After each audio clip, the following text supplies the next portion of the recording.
Hello everyone, today I am going to show you the steps to take to make a never fail pie crust. This is more of a savory pie crust, but with a spoon of sugar you can turn it into something sweet. And I have never had it fail, despite breaking all the rules around having things cold, and this recipe won't let you down. It's from our old family cookbook, and I'm going to gather up everything that we need, and I'll meet you right back here in just a moment.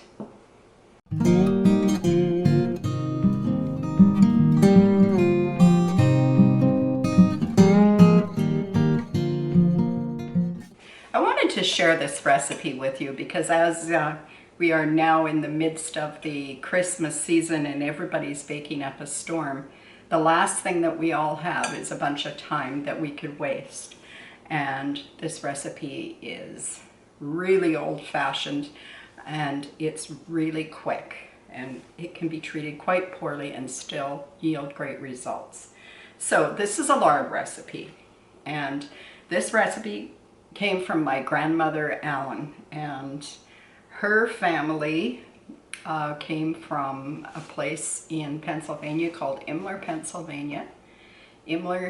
Pennsylvania, and they made the trip to Canada, you know, hearing that grass was greener and so forth, and it took them 3 years to make the trip. So I'm assuming, and family stories tell us, that Grandpa stopped to work along the way, and I think even 2 of their 14 children were born on that 3-year trip that it took them to get from Pennsylvania into Alberta, Canada.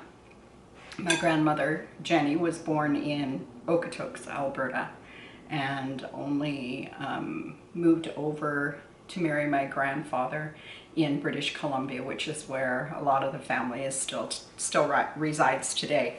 So we're going to start off with a full pound of lard. This makes enough rounds or pie crusts to make 5 crusts. And I usually, once it's finished, divide it into 4 crusts because I'm quite generous with it and have a bigger pie pan. But you divide it up how it might work for you. So we're just going to put that whole pound of lard into the bowl, and we need 5 cups of all-purpose flour, and I just dump them all in there at the same time. And I do measure them because I think measuring for baking is important. There's a reason that baking works, and that's because everything's been tested, and if we stick to the recipes we can be successful baking. And we need 1 teaspoon of salt, and I usually do quite a generous teaspoon because that's a lot of lard to salt, but that's entirely up to you. Now this recipe is quite savory, so at this point, if you wanted to sweeten the crust up a little bit, you could add maybe up to a tablespoon of sugar, but I wouldn't add any more than that. We really enjoy this recipe because, generally speaking, the crust is just there to hold everything all together, and most of the things that we're putting inside are already sweetened. So it's kind of a counterbalance. We don't feel that we need as much sweetness in the crust as because we've already got that in the filling. So you do whatever suits you best. You can do that. I don't. We do like the counterpoint. I should say also that this lard was at room temperature. It wasn't in the refrigerator. And now we're going to do something kind of unexpected. We need 3/4 of a cup of lukewarm water, and that thing seems to go against all the rules somehow, but anyway, here we go. Now, lukewarm, just tepid. You don't want it to be too hot because the lard will melt, and that's not our objective here. And to that we're going to add 2 tablespoons, pardon me. Carefully add 2 tablespoons of white vinegar. Just plain distilled white vinegar. This is 5% vinegar. And somehow that's the magic. I'm now just going to take a knife and I'm going to start cutting the lard into bigger pieces because I'm going to get my pastry cutter busy as soon as I see where I put it. Oh, there it is. And I am going to cut this into just bigger pieces for now. It makes it a little easier to work with. Now I'll grab the pastry cutter. Now I just have a plain pastry cutter like this. If you don't have a pastry cutter, you can definitely just use a couple of knives and cut it in that way using a couple of knives to make it go along quicker. You will have to stop here and there along the way just to clean out slots in the pastry cutter, but this definitely is a time saver. I want you to understand that I am making this in real time so that you realize that it's not hard to do. Another way you could do this easily is in your food processor. Dump everything into the bowl and you want to pulse it for maybe about, I don't know, 8 or 10 times until you get small pea-like pieces. And that should do the trick. And then you're ready to go. So I am seeing it's coming together really nice here. And the pieces are still pretty chunky. So I'm just gonna do it a bit longer. I don't know, what would you say? Will this take maybe a minute to do a good job of this? I think so. Okay. So I am now just going to clean this out and make sure that I get most of the parts off. I'll get rid of that. I'm going to keep my knife because I'm going to stir with the knife. Now I'm going to add the wet ingredients, and you can make a little well in the middle. It's not necessary, but you can. And then just start bringing everything together. And I just use a knife to stir because I had the knife out already. You could use a fork or you could use a wooden spoon. Or if you're doing this in your food processor, you just pulse it until it comes together in a ball. So whatever's going to work best for you. This dough is soft because everything was at room temperature.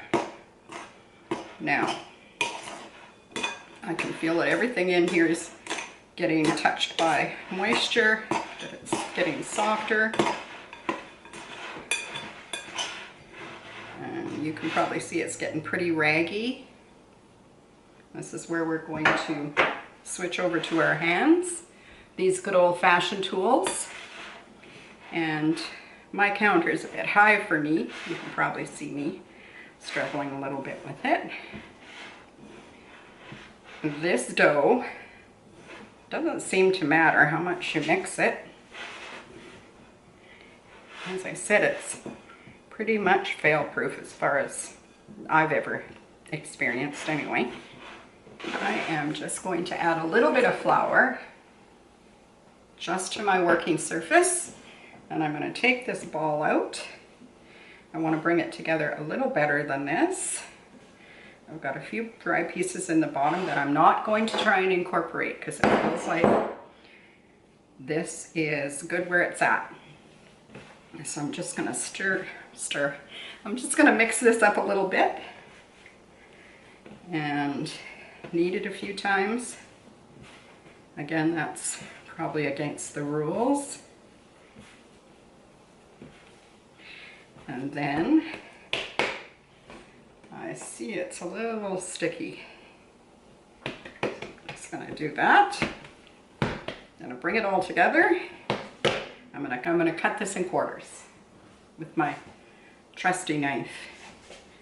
And if you were trying to make 5 crusts out of this, you could cut it into 5 pieces, but I am going to cut it into 4 pieces today.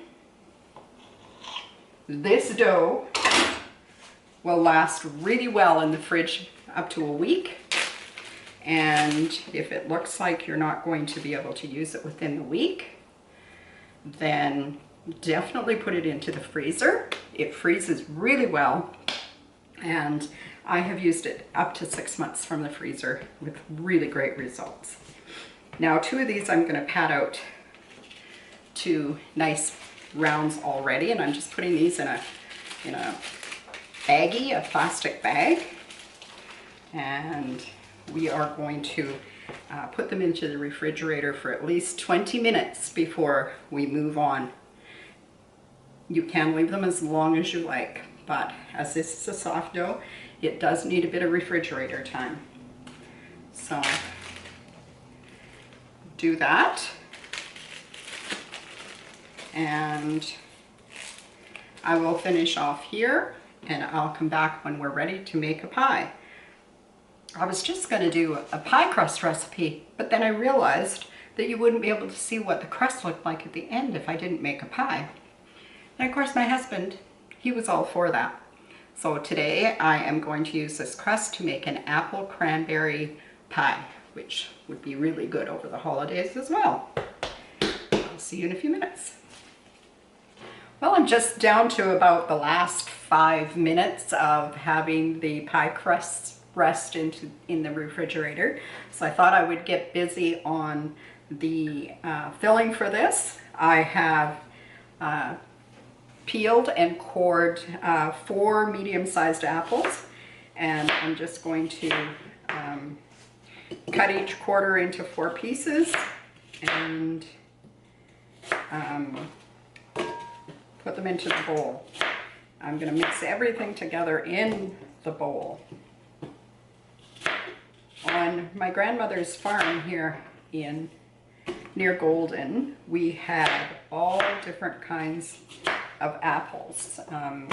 We had some called transparent apples. I don't know if they can be found everywhere, but we certainly had them here, and they were really easy to bruise, and so we were super cautious with them, and they also were the first apples of the season to be ready. So we made lots of pies out of transparent apples and lots of applesauce as well.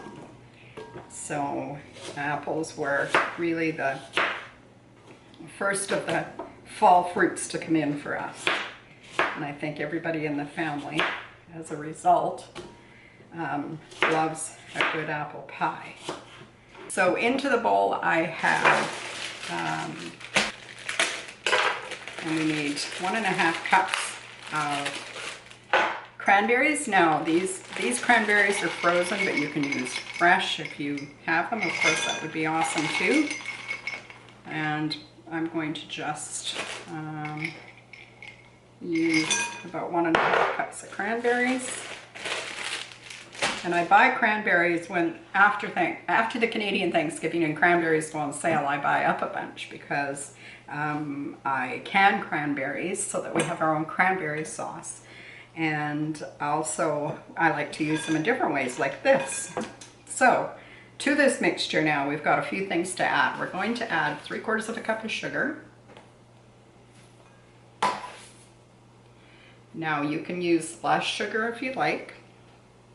I'm using that much because the crust has no sugar in it. If you're going to add sugar to the crust, then you may not need as much. I'm going to add 1/4 cup of cornstarch.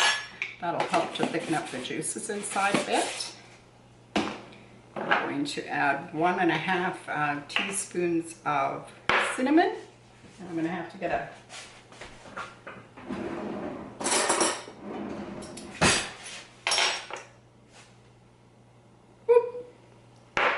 that right there is why you should never measure spices over top of the bowl. I think it's a good thing. I really enjoy cinnamon. And I'm going to add a half a teaspoon of cloves. Well, maybe not quite a half. And I'm going to add a few grinds of nutmeg. I've just got a small plane that I use, and I'm just going to do a few grinds. And that should do it. You don't need a lot because it's very potent stuff. Give it a quick stir and get everything kind of incorporated that's there so far. Now, to this, because at this point, I have no idea how juicy these apples are going to be. I used Gala apples, and they're usually pretty good, but I'm just trying to add more flavor to it. So I have a large orange that I've washed really well, which is something that we need to do. To think about when we're doing rinds of any kind, like lemons or oranges, is that we need to make sure that we're washing those fruits before we take the rind. And I'm just going to add about the equivalent of, I don't know, 2 teaspoons. And there's something about apples and oranges together in a pie, even a regular apple pie without the cranberries in it. If you add some orange zest to it, you're going to change the flavor of that pie, and it's something that's just kind of special. Now, I'm also going to add a bit of the orange juice. I'm going to say about, and a guess actually, so let's say about 2 tablespoons of orange juice. And this makes this pie just super yummy. Now, last but not least, about a teaspoon of vanilla, and I don't have quite enough in this little container, so I'm going to open a new one. And this is just your run-of-the-mill imitation vanilla. I don't have any fancy vanillas. So about a teaspoon, and I've already added some, so that should do it. I'm going to mix this up. And then when I come back, I am going to roll out the pie crust and we'll get this ready for the oven. The oven, by the way, is preheating right now at 400 degrees. Okay, I think I have everything ready here to get going on the last part of this absolutely scrumptious pie. I'm going to flour up my surface here that I'm going to roll on, and I am going to also flour the rolling pin to make sure we don't have anything sticking where we don't want it. And I'm going to open up this bag and get this disc out. Now, you can't see it. I don't think you'd be able to see it, but you can see the separation in there where the bits of lard are, and that's what will help to make this really a good pie crust. I'm just going to roll and turn and make sure I'm flouring along the way, and turn and flour. I think you get the idea. Pie crust is something that seems to scare a lot of people. And if you make it once and you fail, well, then you'd be like everybody else, because we all have failures with pie crust. It's just one of those things. You just can't give up on it, because you will eventually find a pie crust recipe, and I hope it's this one, that works for you and that you can feel comfortable making. Today you can actually go to the grocery store and buy pie crusts that are already pre-made, and if that's what you need to do to make a pie for a family occasion or for an event or whatever the reason it might be, then don't let it being homemade hold you back. It's okay if you don't make a homemade pie crust. But this one is so easy, I hope you give it a try. So now I'm just going to roll this up over my rolling pin, and I'm going to bring my pie pan over. This is a 9.5-inch Pyrex plate, and I'm going to roll it on like that and reposition it. And you might notice that your pie pan is, or your pie is not as big as your pie pan, and that will happen sometimes too. You'll end up with cracks and you'll end up with spaces that you don't necessarily want in there, and all of that is okay. Don't fret about it. It's when we fret that we overwork the dough and it becomes tougher. Mind you, working with this recipe, you can work the dough quite a bit and it still will give you good success.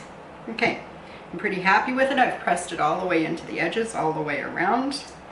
This is a 9.5-inch Pyrex pan that has a bit of a fluted edge on it. I'm not a big fan of the thick pie crust around the edge, so I won't go all the way to the edge with it once I've filled it and put the top on. But let's put the filling into it. And whoops, wow, that was a bit overdone there. And I'm going to scoop this up off the counter because that's real life. And I'm going to move this around until I get it kind of firmly into the pie. And I noticed that here on the one side there's a lot more cranberries, so I'm going to move a few of them to other places and just kind of pack it in. Now there's several interesting things about cooking with apples. And one of the interesting things about cooking with apples is that apples are very porous.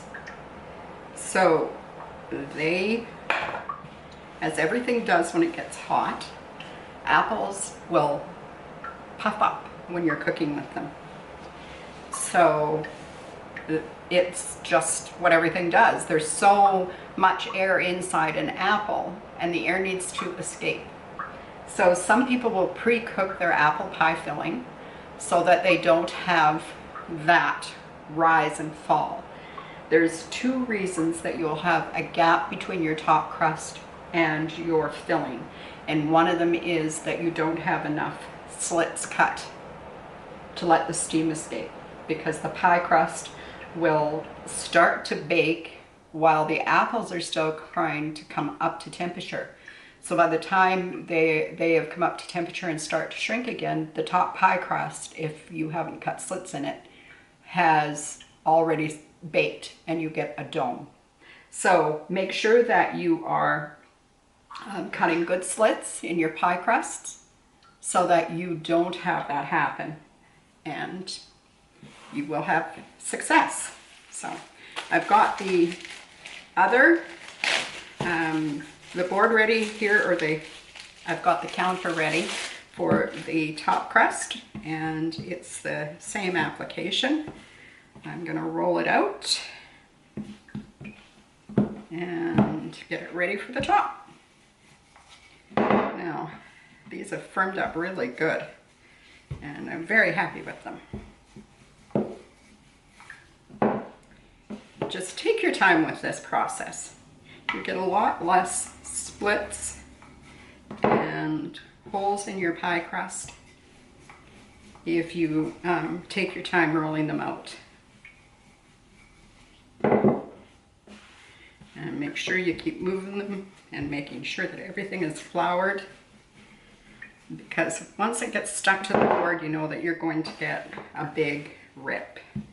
And rips don't taste any different than a perfect pie top, but we always try to make food look pleasing or appetizing. And if we've got a big rip in it, it definitely doesn't look as appetizing. You definitely want to make sure that you've got your top rolled out big enough to cover the entire top of the pie plus a little, because it has to make up for the top of the pie being a little higher with the apples piled in it. I'm feeling good about what I've got going on here, so I am just going to take this pie crust, which is about 1/8 of an inch thick. It could be thinner than that and be fine. And I'm going to roll it onto my rolling pin and bring that over. And I am going to roll this out. And as you can see, I have plenty to cover the whole top of the pie. Now, there's a lot of different ways that you can do these edges on your pies too. For the major thing to do is pinch them together. You want the top and the bottom to adhere to each other. You could, if you're feeling skeptical about what's going on, you could go around with a little bit of water around the outside of the pie crust under here, and just put a bit of water there, or a bit of egg wash if you're going to use egg wash, and that will help the two pieces stick together. But I do a firm pinch, and this pie crust accepts that pretty well, I think. Now I've gone all the way around the crust. I am just going to take a sharp knife and I am going to cut off the excess. And in doing so, oops,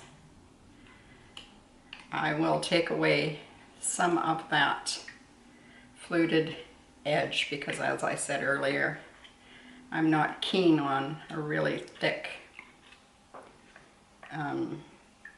crust at the edge of the pie. Honestly, I'm there for the filling. Okay, now you could do this with lattice work. That would be wonderful. You could make fancy designs in your pie crust, or this is what my grandmother used to do. We always knew it was an apple pie if she drew a picture of the stem and the ground.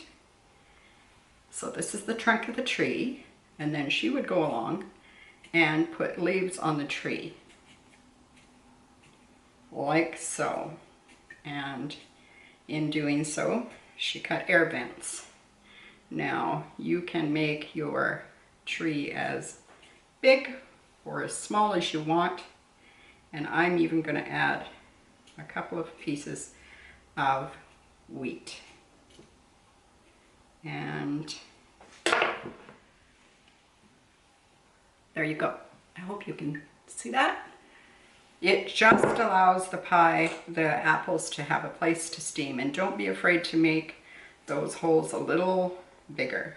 If your pie crust is thicker, make them a little bigger, because you really do want the steam to escape. Now I've got the top on this pie, but totally forgot to put any butter inside it. You can definitely do that, and I usually do. I was just having a moment today and forgot entirely about it, despite the fact that it's sitting right in front of me. I won't be the only one that does this, but if you remember to, you can dab about 2 tablespoons of butter around the top of the pie, or you could mix it right in with the pie filling, and it does add a little something to the pie. I am going to put this onto a baking sheet, because this one shouldn't boil over, but you just never know how juicy the apples are. I'm going to put it onto a baking sheet, and I'm going to start it in a 400-degree oven, and I'm going to let it cook for 20 minutes. And then I'm not even going to open the oven door. I'm just going to turn it down to 375 degrees and let it cook for another 35 minutes after that. And you could do an egg wash on this, which would make it a really deep brown, but I have found that that really isn't necessary, that if you start it off hot and then turn it down, you're going to have a good result anyway. And so onto the pan it's going to go and into the oven. And once it comes out of the oven, you should let it set for up to 4 hours before. I have the pie out of the oven and I've had the chance to cool it completely. In fact, I put it into the refrigerator for a while. And now I'm going to cut it, and you will be able to see what the cross section looks like. And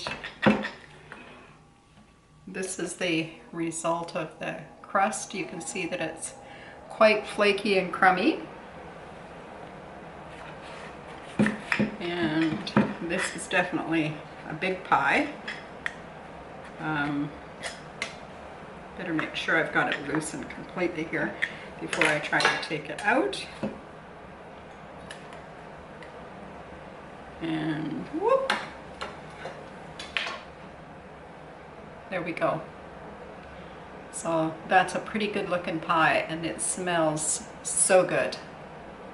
So definitely don't be afraid to try this pie crust, keeping in mind that it is more of a savory crust, but you could add sugar to it, and you could top it off with some sugar too if you just wanted that little hint of extra. But this works really well, and I hope that you find it useful in your arsenal of recipes, and that if you do, you will like this video, subscribe to the channel, and share this with your friends. In the meantime, folks, take care everybody, and I will see you again soon. Bye-bye.